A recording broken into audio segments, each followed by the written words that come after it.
1. We're live. Hey, check this out. I have got a couple of amazing rock stars on.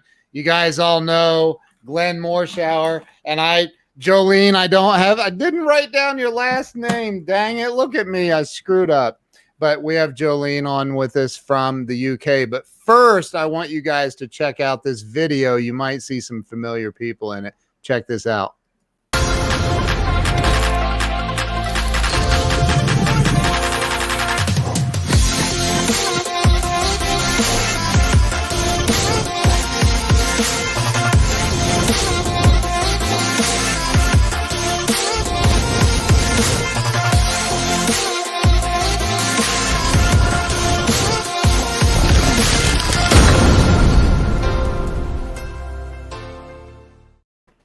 So we've been breaking through some walls here lately, haven't we, Glenn? We have indeed for about 2.5 weeks. It's been spectacular. I've loved it. By the way, oh, there's Yasmin right there. Yeah. Hey, Yasmin, thank you. I hired a very talented video editor for that. So, you know. So Jolene's last name is Twister. Trister. Jolene Trister is in the house. Trister. It sounds like a tongue twister to me. Trister. Trister. Yeah. It's a tongue twister. What did I say? Did I say Twister? My bad. Yeah, that's fine. I'm happy with that. I've been in Texas too long. We got Twisters down here. Be a twist. That's fine. So, did you guys see did you see my interview with Nazira this morning? No. She is, oh my gosh, she's an amazing human being. So we have Leanne Isaacson on here from down under. She's down in Australia, friend of mine in Australia. Wow. And I know that the British people and the Australians love it when you say, You sound a lot alike. Oh. They hate that, don't they? They do hate that. My parents. And it's not even true. They don't sound alike. No, they only sound alike to an untrained ear. I know. It would be to them, Ken. It's like saying a New Yorker and a Texan sound alike. Wow. So I've said that though before because I may have an untrained ear. So, you know. Oh, I love the Australians, Pess. I love them to bits. So, yeah, my parents did that. If you like, I can spend the rest of the interview sounding like this. Not a problem. If you want to, I can do my accents terrible. I've got terrible accents. Honestly, I'm like really.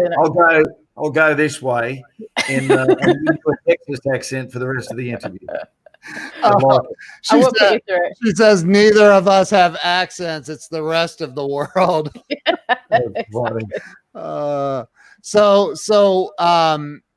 Glenn, you know, called me and introduced me to Jolene. I got to meet Jolene, and Jolene is I didn't read everything, but I know you're the CEO and founder of a magazine, right? It's called, hold on, Raw Real Being Magazine.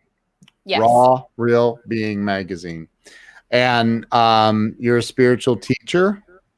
Yeah, so my upbringing has been around, that's just part of my life. Like, you know, my parents are very much into all of the spiritual kind of stuff. So, but at the same time, I've always had an interest in looking at, you know, how we can build using our gifts and sharing that with people as well. So I used to write for various magazines for quite a few years. I'll make this really quick. And no, you don't need to make it quick. And I'm going to give you. We're all unemployed here. I can talk for you hours. Get full screen. Lay it out. Yeah, so I literally can talk for hours. So I won't put you through that. But yeah, so I used to write for magazines and share. I used to share a lot about, I still do, but just not in the same way anymore. But I used to share a lot about using your intuition and really connecting to your divine inner truth. So when I used to write for magazines before, I felt like it was missing something because publishers, you know, they have lots of other magazines and stuff, and it just felt like the heart and soul was missing. So that's how I ended up creating the online magazine. It's all online. It's all free. There's no sign up or anything like that. I just didn't want any blocks or any barriers there. So that's how I set up the Raw Real Being magazine, and that's how that came about. And it's basically bringing people on, onto this platform that I've created, which I felt was missing, who have a dear message to share. And Glenn was my very first main feature in the magazine, and I'm forever grateful for that. So yeah, just to summarize. Yeah. Wow, and how long have you had that? I started it in 2017 as a pilot to see how it got on. And then we picked it back up again because there's just me. And then I have two other people who, one lives in Russia and the other one lives, forgot, somewhere else in Europe. And I've completely fixed just gone out my mind. So we all work remotely. No. So we all like that. There's just literally us three. Wow. And my husband, Steve, does the video podcasts when we can, because not everybody is able to do that, but we like to do it as much as possible. And it's just kind of grown from there on, really. And so we have been running it since then, still kind of early stages. So we're on like issue 12 at the moment, and that's obviously been spread out, but it just grew so quickly. So, and because there's only me and the other two guys, I've had to put a lot of ththings in place. So that's where we're at. But ultimately it's just sharing what I can and, being present and with my own experiences and stuff. So is it like a real magazine, or is it all digital? It's all digital. I did get some printed, but because of the fact with it being online, I figured people from all over the world can read it if they want to. And they did. I didn't realize that, like, looking at the statistics of it, it was surprising to see how much it had grown, really. I didn't expect that. I had no anything behind it other than I just wanted to share this wisdom and these stories and from real people and sharing their stories, their truth. And that was the whole point in it, which is why I called it, raw. But people, I think, sometimes think it's in raw food, and it's not. Although I did do that for them. Yeah. So there you go. This is it right here, right? That's it. That's very cool. Real Being. So, hang on, I need to do one. Wait a minute. There's a bald redheaded guy that should be on one of those covers. I know, and you're not yet, but I will do that. I will definitely sort that out. This is a brand new site. It only went live like literally 3 weeks ago. Wow. So this is all new. So I've realized that the about page is missing. I'm really sorry, guys. But it's on basically been using Facebook mainly. So that's what we was using that as the main platform, and just sharing, people that I really admire and who I feel have a lot to share. So this is what we're on, basically sharing what we can. But it is a brand new site, so there are some teething problems, but that's where it is. So the magazine, it's accessible. It's on there. Anyone can basically read it. That's so cool. Yeah, that's my husband. So he does the interviews. That's awesome. That's so awesome. So and Glenn's issue is in here, right? No, it's not. And I feel really bad. I'm so sorry. It's not. Do you know why? Because I literally have just 3 issues on there. That's because I'm the one who has to upload them and stuff, and it takes quite a while. But you are going on there, Glenn, and maybe we'll do another interview and have you on there. And we'll do some more. I'm pretty sure I'm going to be able to get over it. I'm sure you will too. I'm sure you will too. Jolene hates me now because I pointed that out. I am so sorry. Oh, I did not know.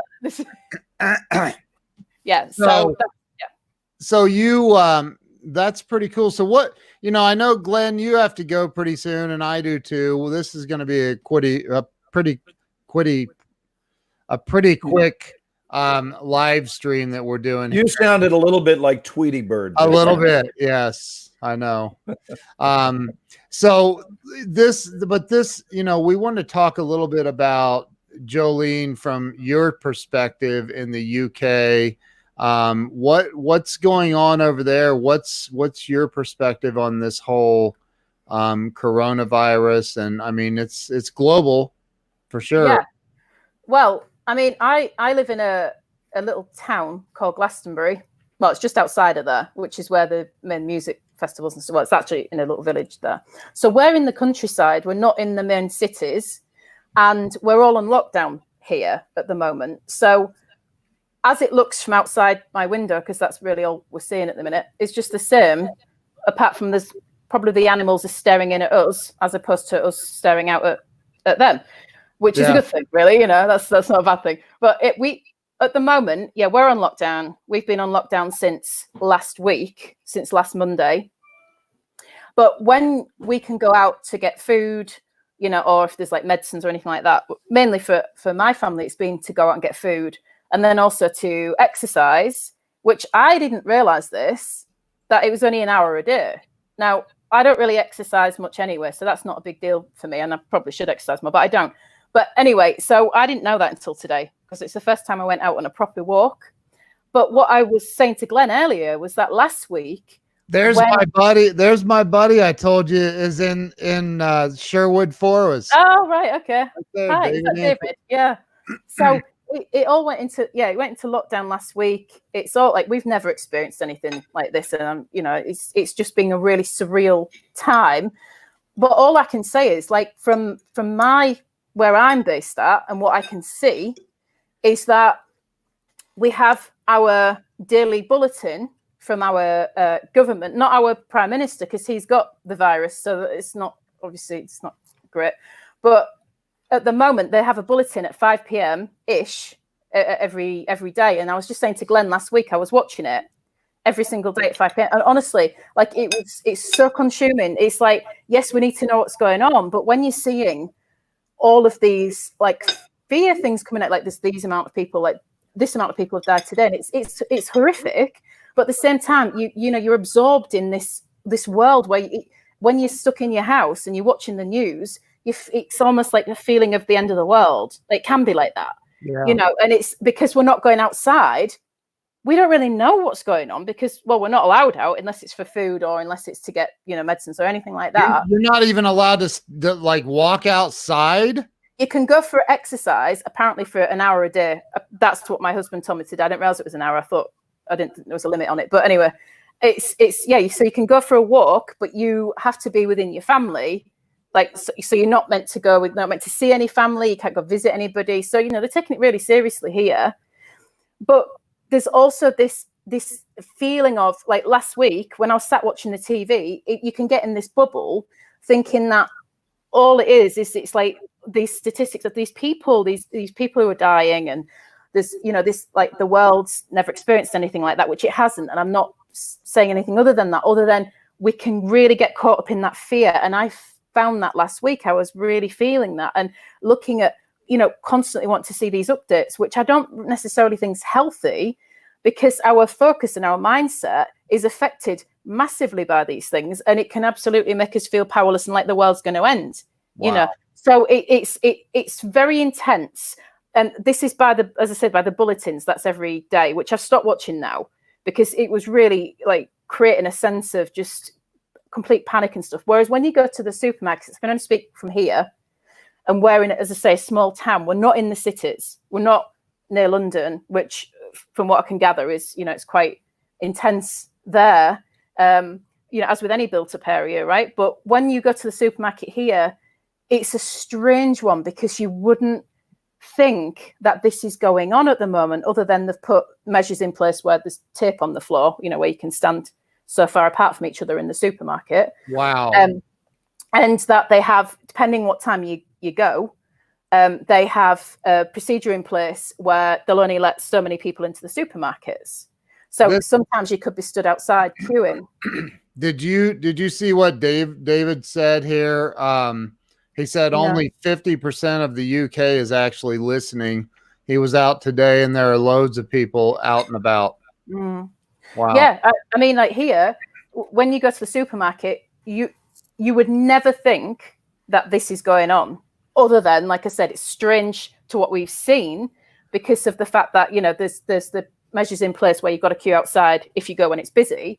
Yeah. But if you're not going when it's busy, other than the markings on the thing, you wouldn't know. But last week was quite different. I think there was a lot more fear around it, as in people, you know, they were going out in gloves and masks. I mean, we can't get hold of any, and, you know, this, like, I think they've only just got them for the healthcare workers. I know there's a real shortage of that. Yeah. And So, you know, and there was guys here full on in like gas masks and stuff, but we are in Glastonbury and it can be a little bit alternative. And that's what I love about it, because it certainly has that. And that's what makes it exciting to live here. Not people wearing gas masks, but I'm just on about like, it's just a variety of characters and people just expressing who they are and having that freedom. But yeah, it's like, it's this, for me personally, it's been this constant, if you're in your bubble, in your home, watching the news solidly and looking at these statistics of how many people have died today, and how if you don't wash your hands, you're going to die. If you touch your face, you're going to die. And I'm being obviously ridiculous with this and dramatic, but I'm trying to emphasize that if you're stuck in just listening to this, these bulletins from the government, it can literally make people feel terrified. And that's the concern, is the mindset around that, is the fear. Like it's crazy how much this is bringing fear out in people. And look, none of us really know what's going to happen from it, but where we do have control and power is around how we're reacting to it. So like I said, from last week, I was very much caught up in that fear, and I was just like, shit, this is the end of the world. Like seriously, like I didn't see a way out. But not, that sounds really dramatic, but I really felt that sense of urgency and panic.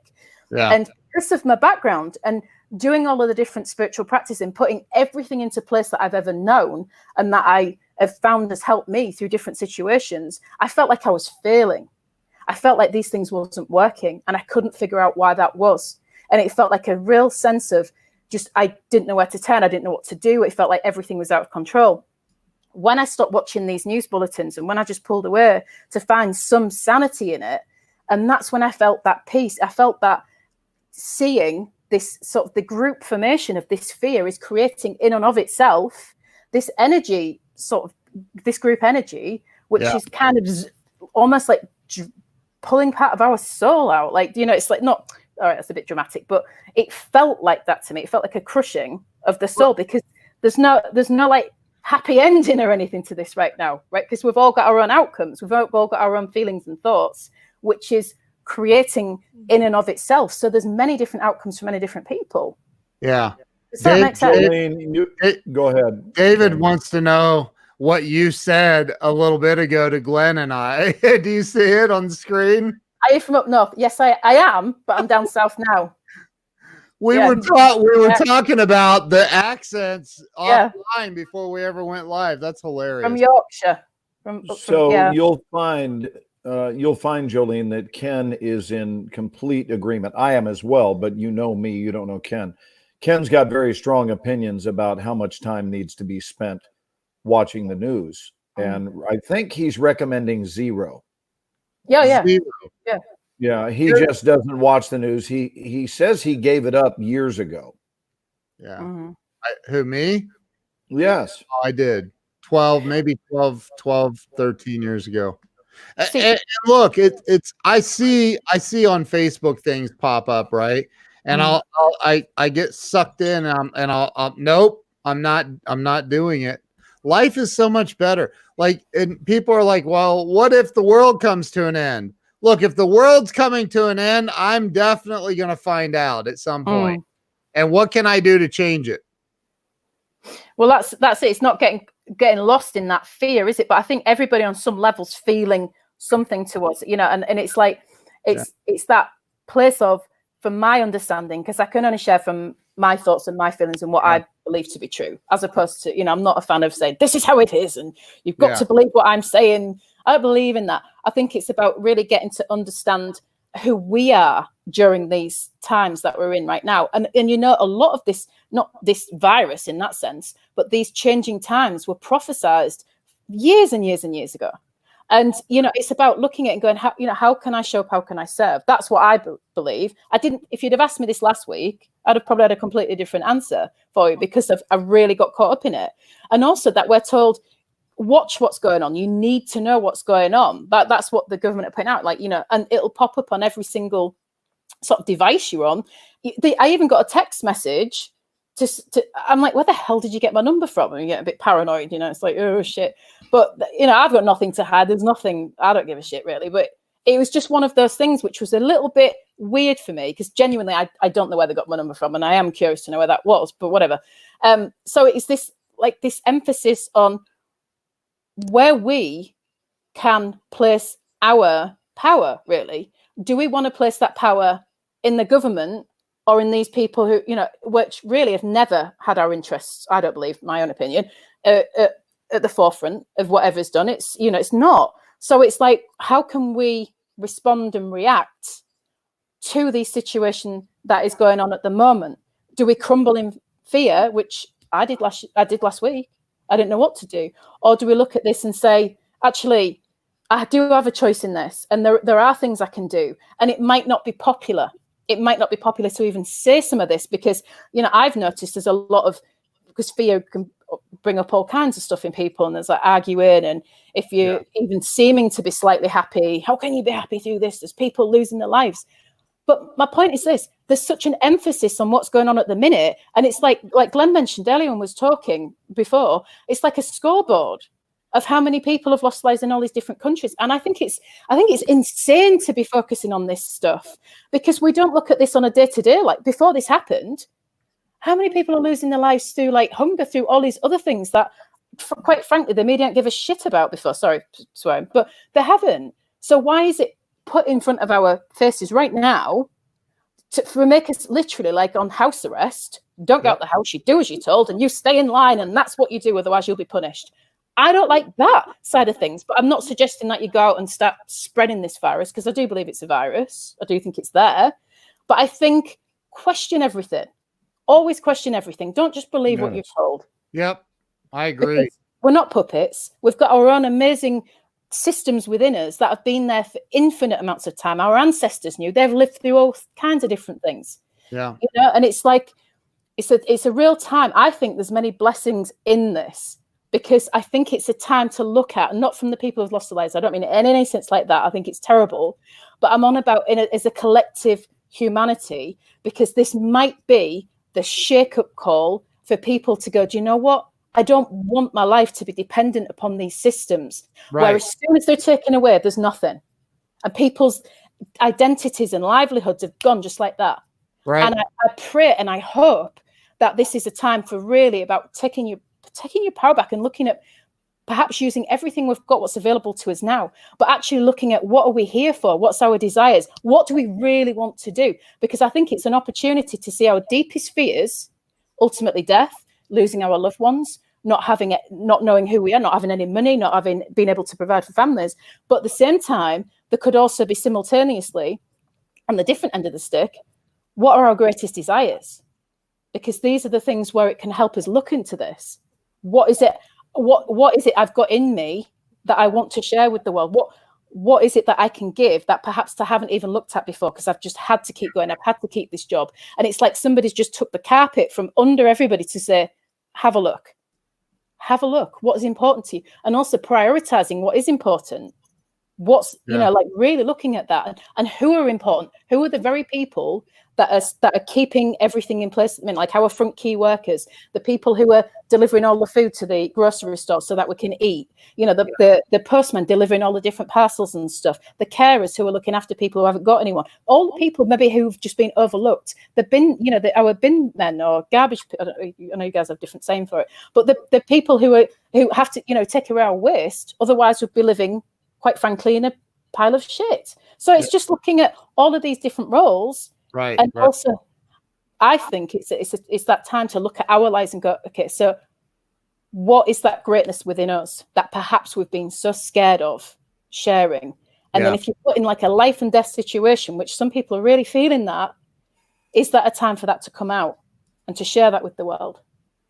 Don't you think it would be great if, along with these totes that are going on the scoreboard, if they told us how many people, like I just downstairs walked by the television before we got online and saw that 1,049 people had died today in the United States from COVID-19.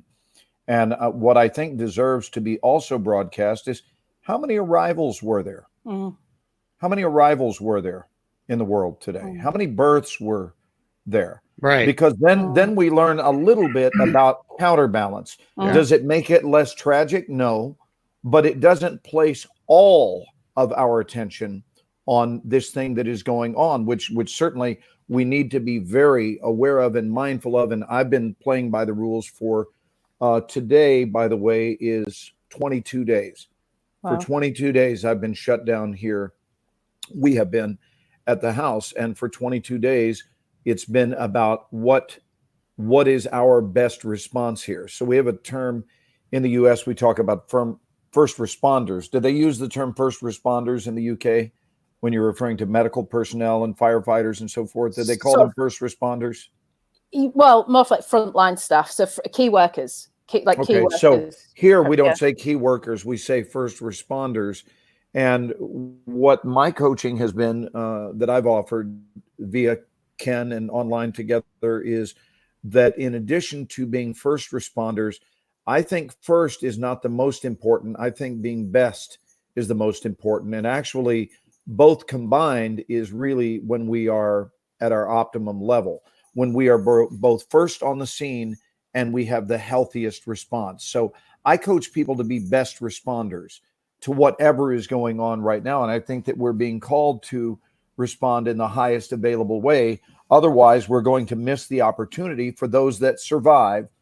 For those that survive, whatever number of people do live on beyond this, we have an opportunity to grow humanity during this time. We may be losing numbers, but we can be growing people. We can be growing our excellence, our connectedness, our trust, our flow, our ease, our ability to pay attention to our intuitions. All of those things can be grown at this time. But I have a theory, and my theory is that unless this goes on an unusually long time, I don't have a time frame, but a very long time, if it goes on for a few months, there is a severe likelihood that people will continue their ways during that. In other words, there's a saying that in life that how we do anything is how we do everything. Yep. And so however people were behaving on the front side of this virus outbreak, there's a good chance that that pattern is continuing. Yes, it is under a different set of circumstances, and we're now hunkered down, but the overall approach doesn't change dramatically unless we allow this to shift us, unless we allow ourselves to. We're not going to learn anything during this time if we approach it from a stubborn template. This is a terrible time to be stubborn. This is a great time to open our hearts and see, okay, since I have no control over it going on, I do have control over whether or not I want to volunteer myself to be a carrier of it, right? And as long as I am quarantined, then I'm not going to be out in the world infecting others. What a wonderful agreement, right? Agreement that we can make with the virus itself to say, I refuse to carry you to others. I don't know whether or not you will strike me, but whether you do or don't, I will not be going out sharing it with the world. If everyone, and I believe this from one of our very famous doctors here in the country, he said that if everyone would just assume that they have it, and this is not a mental assumption where you actually talk yourself into having it, but if you assume that you could, let me use the word could, then hopefully you would alter your behavior to where if you were even slightly responsible, you wouldn't go share it with the world. Unfortunately, here's the truth. We have a sector that wouldn't care even if they knew they were infected. They still wouldn't care. So there is an aspect of society that I still haven't figured out at age almost 61. What exactly is it that gets your attention? What does it take to wake you up? This particular sector, because if this isn't it, then I'm not sure there is something. I really don't know. If this doesn't get someone's attention, what other great attention getting event of this magnitude have we ever seen in our lifetimes? What were you going to say, Ken? Well, so, and I hear what you're saying. I know of some people that had some flu-like symptoms. They went to the hospital and the hospital did not test them for COVID-19, tested them for every other thing under the sun, couldn't figure out what was wrong. So they assumed they had COVID-19 and sent them home, said quarantine for 2 weeks. Here's the problem I have with that, because I do have up on my screen, and I'll share it with you right now. Let's just not. Are you going to refer to the placebo or the nocebo effect? Or no, I'm going to refer to the false positive reports. So, you know, if I go to the hospital or doctor or wherever and I say, hey, I'm feeling this, this, and this, and they run all these other tests, and then they rule out everything except for they can't test for COVID-19 for whatever reason, and they just say, so we're going to go ahead and assume all things are pointing at that, but we don't have hard evidence that that's what you have. So then that, like, what if it wasn't that? What if it was somebody that's just, I mean, we all know somebody that's sick all the time because they constantly are telling themselves they're sick, right? So and I'm not talking about these numbers being placebo. I'm talking about the numbers that are being reported. How many of them are not real because they weren't really tested? That's my point. Right. What if they weren't really tested? They were just sent home and, yeah, we can't figure out what's wrong, so it must be COVID-19. And I've met some quack doctors, real MDs that are doctors that are nuts, that I wouldn't trust with a diagnosis for anything. But as soon as you put a comma MD behind somebody's name, all of a sudden they're God. And that's not the case. That's my opinion. So these are the real numbers right here on the website that are being reported, saying, hey, there's 1 million corona case. Well, are there? For real? Are you sure? Did you test 1,096,446 people, or did you have something else? Were they showing some symptoms you couldn't test, so you just assumed, and that's one of the numbers being reported? I'm with you. The very first woman that died in the state of New York died of complications from something else. There's a saying that, you know, that I'm not even going into that, whatever. She died of complications from something else. She was on her way out. They said she was this just sped up the process by a couple of weeks. So now I'm not saying that that's awesome at all. It's not awesome. It sucks that somebody died earlier than they needed to because they were infected with COVID-19. But she was seriously ill and died. And for the first woman that died, they held a press conference. Out of 20 million people in New York State, almost, they held a press conference for one woman that was already on her way out. So this isn't me being like a conspiracy theorist or any of that. I'm just saying, are the numbers really that accurate? Are they really this accurate? I don't know, man. Doesn't make sense. I have a buddy up in Michigan that is sick of the media, so he decided to start going out to whoops, sorry about that. He started like, hey, there you are. Yeah, like, hey. So he decided to start going to the hospitals and videotaping and because they're reporting on the news, all the hospitals are all overrun and they don't have room for anybody else. And they're showing these lines of people lined up at these tents outside hospitals and all that. Every single hospital he went to, crickets, nobody, a handful. And this is in the greater Detroit area where you would think, wow, like Detroit, like it's got to be. No, crickets, like a few cars in the parking lot. He walks into the hospital. He's recording, starts talking to a security guard, and the security guard's like, are you recording? He's like, yeah, I am. And he's like, why? And he goes, because I want to know the truth. What's really going on here? Where are all these people they said on the news are flowing out of the hospitals? And so, again, you said a minute ago, Jolene, to never assume anything, right?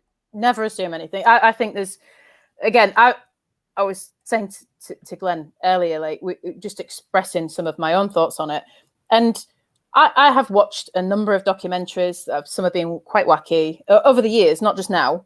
I've always had an interest in it. I'd just like to question everything. I think it's important.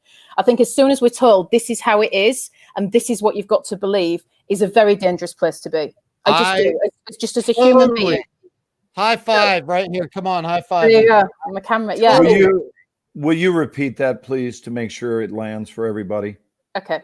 So I can't remember exactly what I said, but ultimately, when we are told this is how it is, and this is what you've got to believe, ultimately, this is the truth, this is how it is, and this is where we're at. I think it's a very dangerous thing for a human to listen to that and to take that on board and to give your power away like that. Because ultimately, what's been shown, I believe, from our ancestors and people before now, is there's always been these power struggles going on in humanity, just in general. There needs to be some structures. There needs to be some, there has to be structures there. Personally, I believe that these structures are changing, and I think ultimately there's going to be a lot of good that can come from this, but there's also a lot of turmoil, as with anything when anything's changing. But ultimately, if somebody says this is how it is, if anyone says to me, this is how it is, and that's the truth, I run a mile. Like I don't want anybody telling me that's how it is. The same as I don't ever want to suggest that I have the truth, because we're all living our own versions of that. So collectively, we're all having different experiences, but we're all still connected anyway. And that sounds real cliche.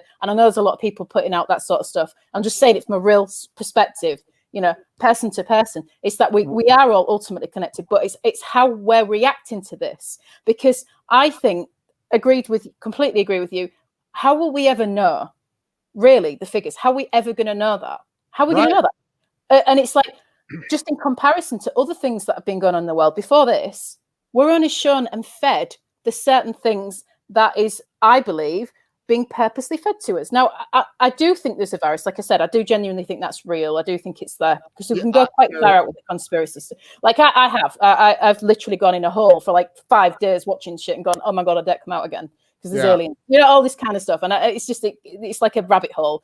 But with this, what's going on, I think it's an opportunity genuinely for people to really be in this place of seeing what's true for them, but not giving our power away because somebody's putting numbers on there and saying this is how it is, and it's about definitely looking after the greater good. So like obviously not going and spreading it. No, that's why would anyone do that? I don't understand that concept of why anyone would put anybody at risk. In fact, now more than ever is a time to really look after our elders. Maybe we haven't seen the scale of some of what people are actually living like. This is opening our eyes to what's going on in our neighborhoods. So just putting that aside for the minute, we can see what's actually going on. And like, even where I'm new to this area, but finding out about some of the stuff that's going on here and about, elderly people not having anybody and nowhere to get hold of food, and perhaps people who haven't got anyone to talk to, we're starting to see, I feel like the veil has been lifted and we're starting to see what is really going on in our community. It's bringing people together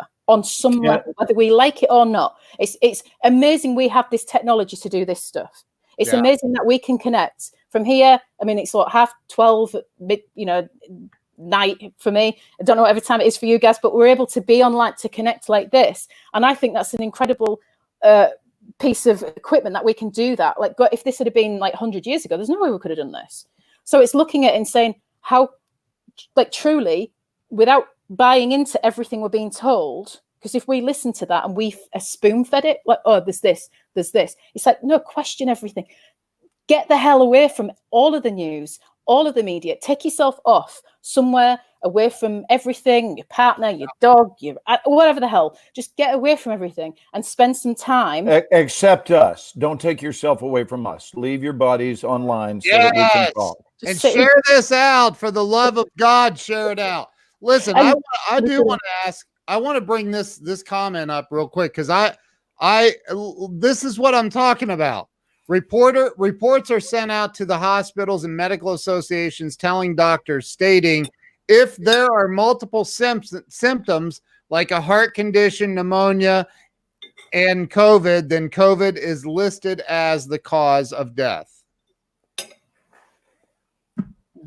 I mean, again, like there's too many false positives that are being reported as COVID. And I don't know that to be a fact. I know some people personally that said, Well, they tested for everything. They couldn't find anything else. They couldn't test for COVID. So they just said, you have COVID, go home and quarantine. Well, do you have a test that says I have COVID? No, we don't have any of those, but we're pretty sure that's what it is. What?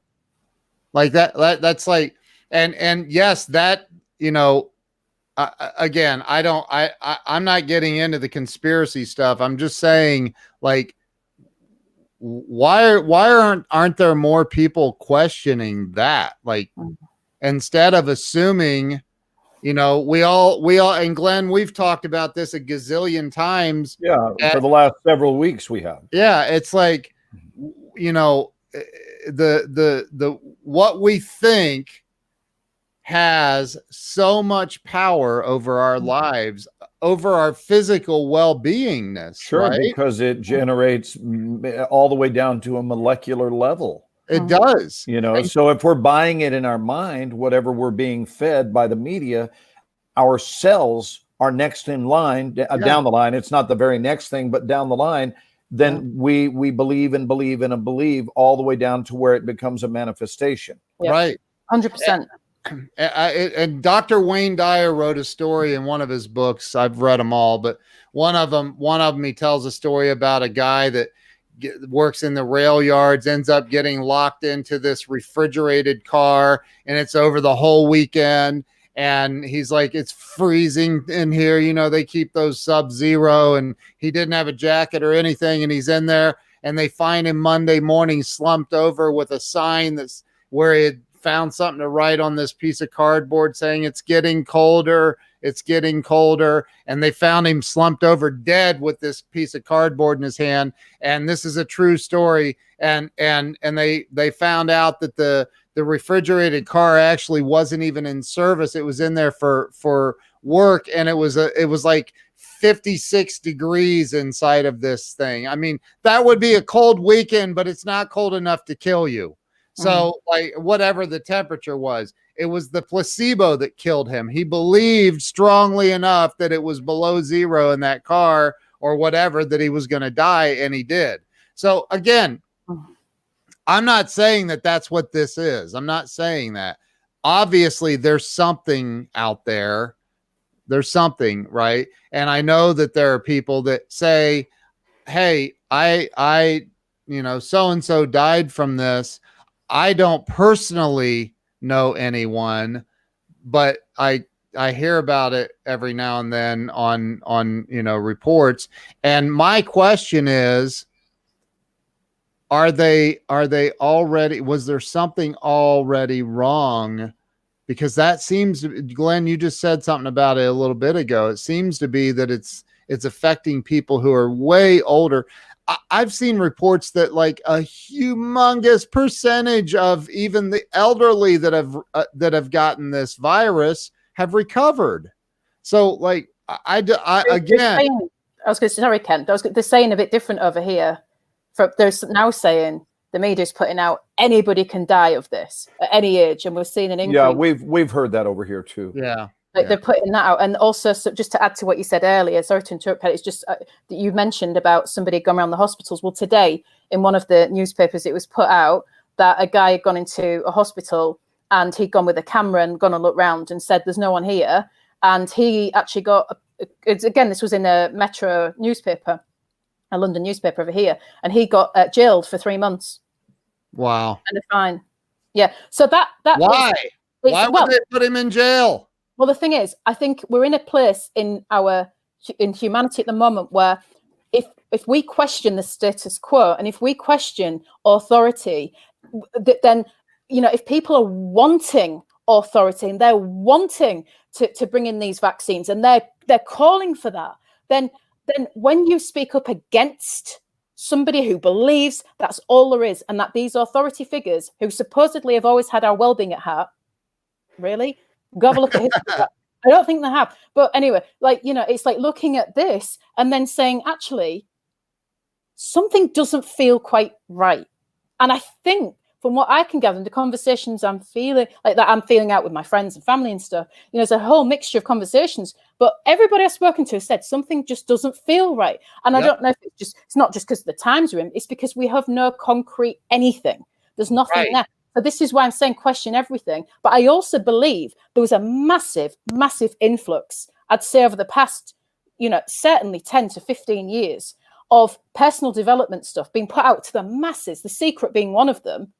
Yeah. Why was that? Is that part of the human consciousness to give something to us, to equip us with knowing actually, oh, we do have some control, and I'm not just saying that The Secret, I'm using that as an example because it obviously, you know, that went viral very, very quickly. There's loads of other ones. There's like Esther Hicks, Law of Attraction thing, if people are into that. For me personally, that really changed everything for me when I started using that and looking at going, wow, I didn't realize we could influence things on a level.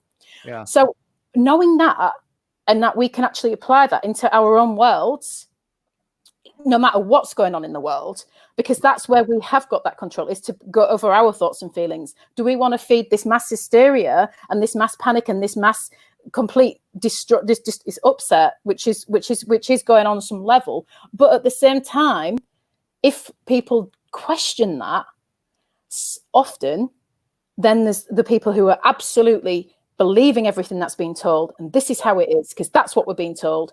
You know, then if you question that, you can be like shot down. People are losing their lives. How can you be so cold? But yet there's part of us going, but is there something else going? Is there something that we're not seeing? Right. You know, a lot of people just go, shit, I'll just be quiet. Yeah. You know, or they'll see a post and then they're like, oh, I won't like it, because there can also be a paranoia around it, right? Aldous was it Aldous Huxley that said, in order for evil to win, how's that go? In order for evil to win, enough good men. The only way for evil to win is for enough good men to do nothing.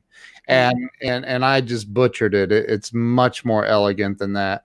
But you know, I've been from the very beginning, Jolene, and you can ask Glenn. Him and I have had some very long and deep conversations about this offline, that I've been like, something's off here. I've said it 1,000 times. If I've said it once, there is something off with this whole thing. And I can't put my finger on it, but they were looking to bring a passport. Sorry for interrupting again. I'm sorry.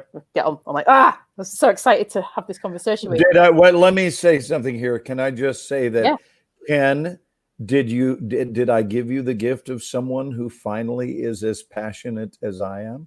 I love it. I'm sitting here listening and realizing, there's someone else with that level of passion that just goes because she's so full and alive. And anyway, so that's why I wanted you to meet Jolene. But what were you going to say, honey? Yeah, so they've put a thing out today on our one of the main news outlets as well, which was my mind was like, come on. And it said they were looking at bringing in a passport document or something like that if you're immunized against this COVID, so that you can go out and go back to work, basically. Like that stuff doesn't make sense to me, because that to me feels like a police state. It doesn't feel right. It doesn't feel normal, right? And that's just my thoughts. That's just my opinion. But if we need a document to say that, oh, we've already had this virus, well, one, how can they bloody well tell if you're going to get it again? They don't know. Or do they? I don't know. My mind goes off and goes, well, maybe they made it. Maybe you could get really, like, honestly, last week I had about 20 different personalities last week. I was going through all of them. I was like, oh, there's this. And then like Steve's trying to talk to me and I'm like, oh, I don't know, Steve, there's all these things going on. But when I see that reach out. I'm here. I know that now. I know, because I was sat there going, and I literally was just like that rocking back and forth going, oh my God. Like it literally, because I look at it now, and now because I'm not watching these bulletins, because they had when there was the Second World War, not a lot of people know this. I don't know why the hell they don't, but they started something called the Silent Minute, which was by a wonderful guy called Wellers Tudor Pull. And it was done at 9 p.m. here in the UK every night. And so this was during the World War II. I think it was just during World War II. Anyway, I can't remember the exact date. And this is not doing any justice to it. But my point is this.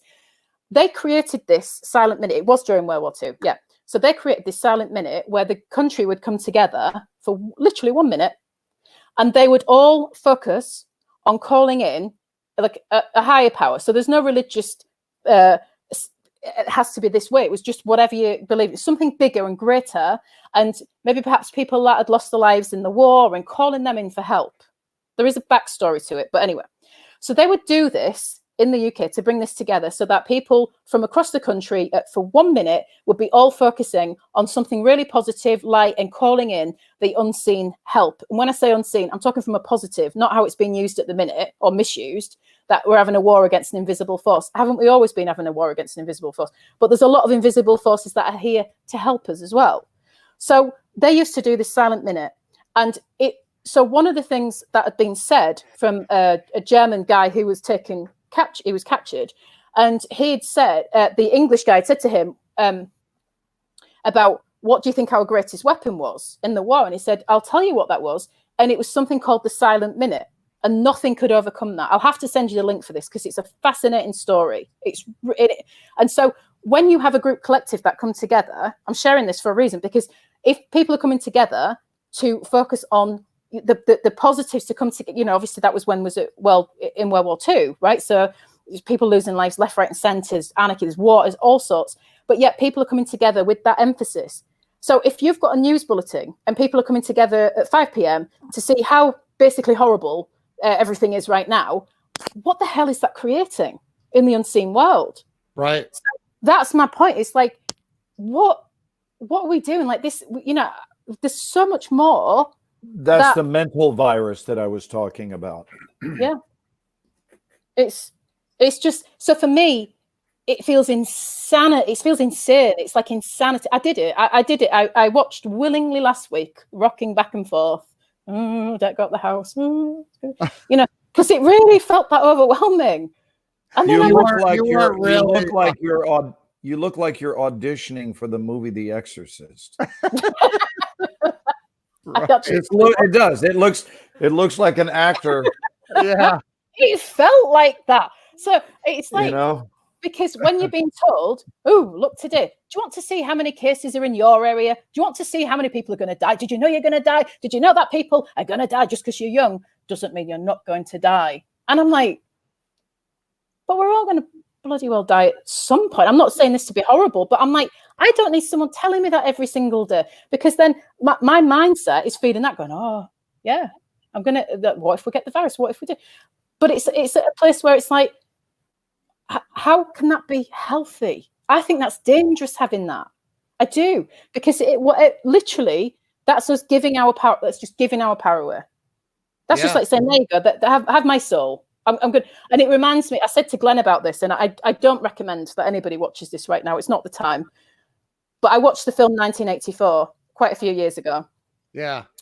And it just reminds me a little bit of that, where you've got this blurting out at your TV. Everybody's there at the same time, and that's what it reminds me of a little bit. But I am aware there are other things going on. So I'm not like, I'm just sharing my thoughts on it. I don't have the answers, but I can just share with what I've learned over the years. And that one thing I do know for sure is that whatever we are focusing our attention on, our thoughts and our feelings are very much going to create the outcome of whatever that is. So if we keep repeating the same thing over and what's Einstein's quote? I don't know. If you keep doing the same thing over and over again, expecting different results, it is insane. So it's about putting our attention on something that lifts us. And I'm not saying I've got all the answers.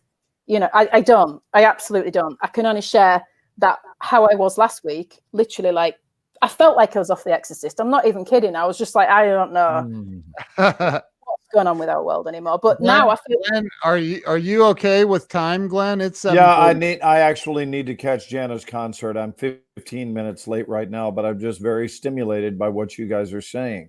Yeah. So I do need to go, because I want to see this. I want to see what she's doing, and I can't thank you enough for opening this channel for Jolene to jump aboard with us. And she and I had a wonderful time one-on-one to catch up. And now the world has had a chance to hear her live again. I'm sure she's done many live feeds, but this is one over here, and a lot of American followers to hear her heart driven and mind message, and she's sharp, and I love her to pieces. What does this say? I'm so glad. Can you put that back up there? Yeah. I'm so glad that you have this platform, Kim, so we have as a collective can gather and become more powerful with how we can live our lives back. Yes, indeed. And yes, Jolene, indeed. I mean, Glenn, if you need to go, I can stay on for a few more minutes with Jolene and chat. Okay. Okay. I do need to go. Jolene, I love you, honey. Oh, I love you too. Thank you. Bye. You guys have a nice visit. Bless you. Hey, we're doing Friday night lockup, right? Lockdown. Yeah, just send me a text when. Maybe we can have Joe. Oh no, it'll be too late for her. Yeah, it will be. It's on now, and I'm literally what is time at the minute? Right, really? Right. I hear you. Well, we'll chat. All right, we'll just reach out to me. Okay, bye. We'll do. Bye. So Jolene, I'm with you. I think that what I've been really preaching is man, you can't watch the news. No. Watching the news is and if you really, think about this logically, the news media only makes money if they're selling advertising. And the way that they sell more advertising at a higher rate is when more eyeballs are on them. They can raise their rates and they sell more advertising. So the more negativity they can put out, the more people get sucked in because it's human nature. People get more excited about something negative than they do something positive. That's true. I think it's because of conditioned to, Yeah. Like the way things are set up. I really feel it's like the way we're kind of, we're taught that to some degree, like you get a job, you go work in the system and you do this. And that's another thing. It's like, it is a chance to look at all of look, all of these amazing platforms that perhaps people have never used before. Like I haven't used StreamYard before. I've never used that. I've not even seen it before. I've used Zoom and how amazing that is and how that's become like a really popular platform now. So a lot of businesses are going to change, and not just a business. Like if you have a dream, if you have a desire, if you have something you really want to do, now is the time to do it. Like more than ever. There's so much freedom available to us to do this, and you can see how this can connect people from around the world. It's amazing. And I've had Glenn and Bob Donnell and a bunch of other amazing people I'm putting a link in for anybody that wants to get StreamYard. You just go to getstreamyard.com. But it's to be able to what this whole thing has done for me. I work from home anyway, and I don't leave the house really that much, hardly ever. And so it's like, what's it been like for me? Just another day, kind of. We were saying about that because me and my husband, we work from home as well. Apart from he goes out, he does public speaking training. Yeah. And I thought I already led this quarantine life, but now I'm quite rebellious. So if somebody's saying you can't go out, I'm not obviously going out. I know, right? It's like, but I want to go out. See, they're not doing that here. Right. They're not doing that here. No one's monitoring it in a sense. Some people are, like in some places I think they're stopping that now in a sense of they're just trusting people to do it. We live out in the countryside, so we don't really see that much other than animals and fields, and it's really nice.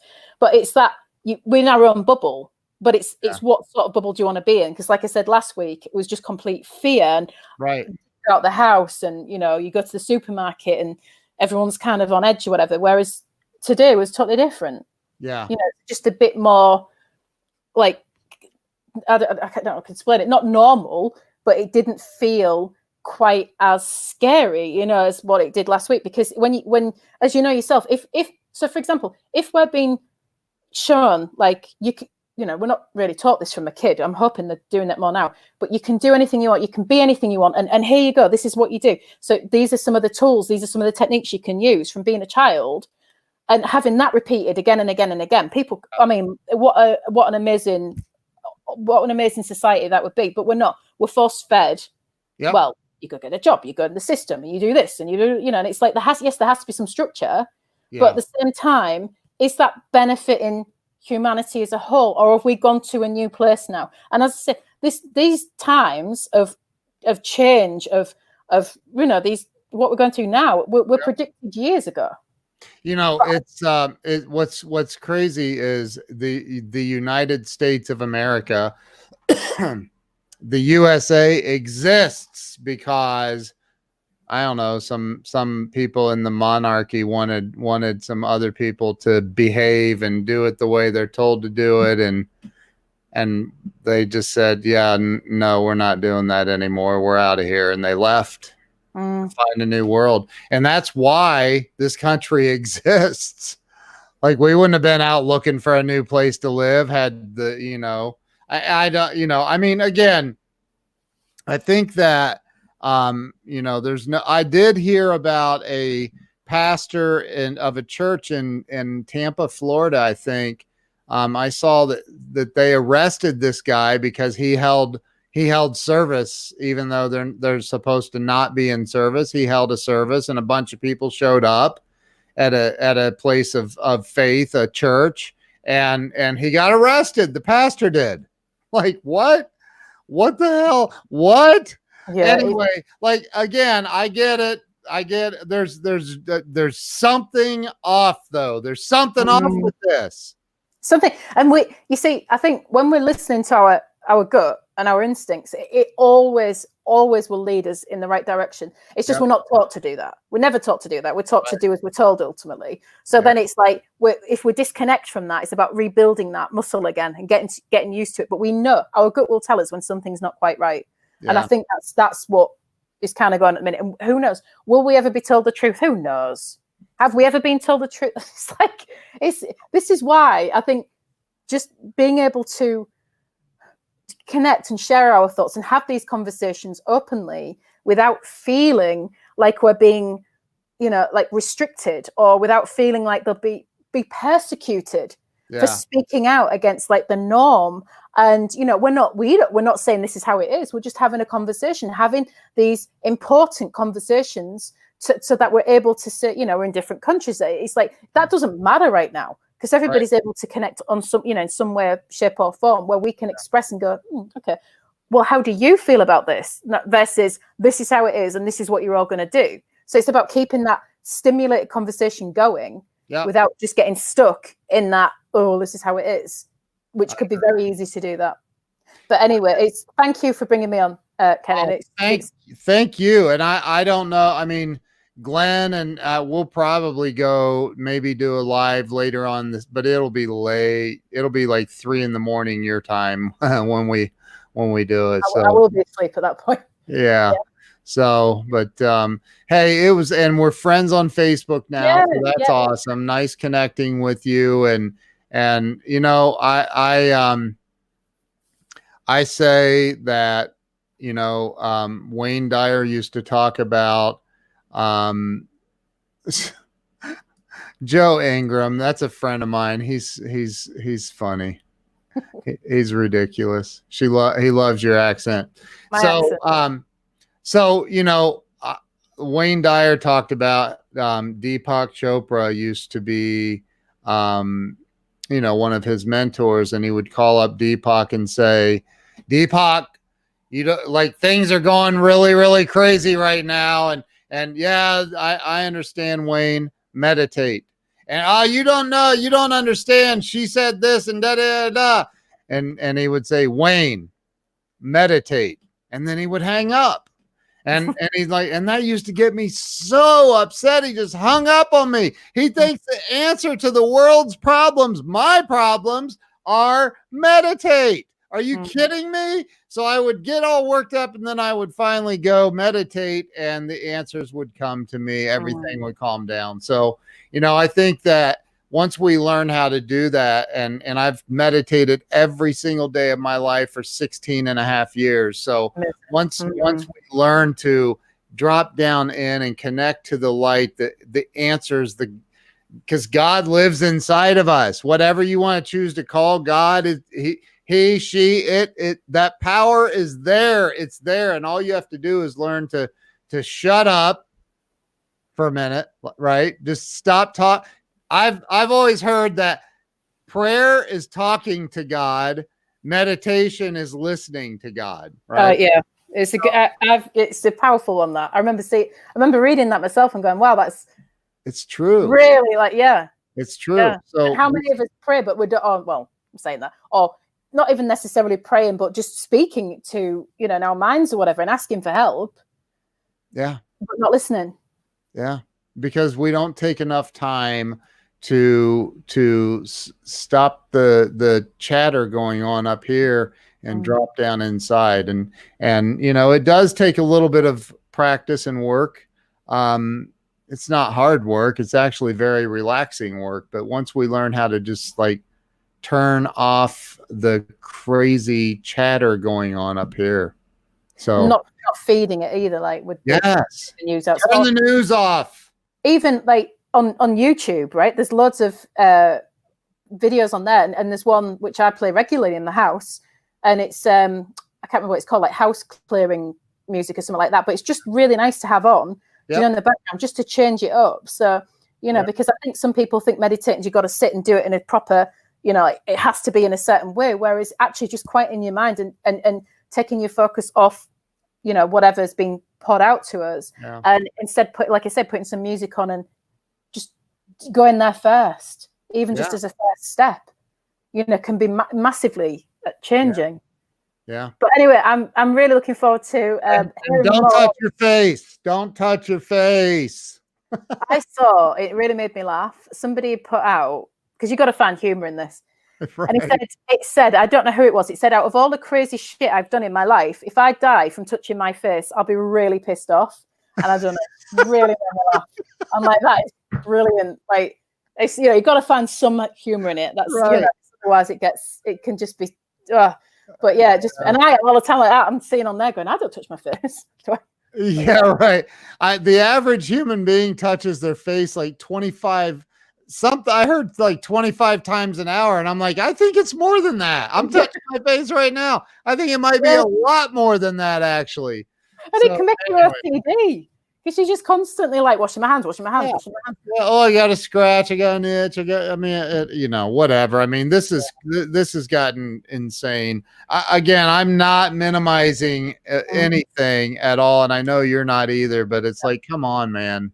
We got get a grip. This is out of control. But anyway, I know it's late there, Jolene. Thank you for popping on. You're a rock star. Thank you for having me. It's wonderful to meet you. And what's the name of your magazine again? One more time. Raw Real Being. Raw Real RAW Real REAL and Being. Let me here. It's a bit of a mouthful, but that's what it felt was the right thing to call it. It's a tongue twister. It's about having real conversations and raw conversations with people, and without the bullshit, basically. I love you. Who's the one that we had up on screen a second ago?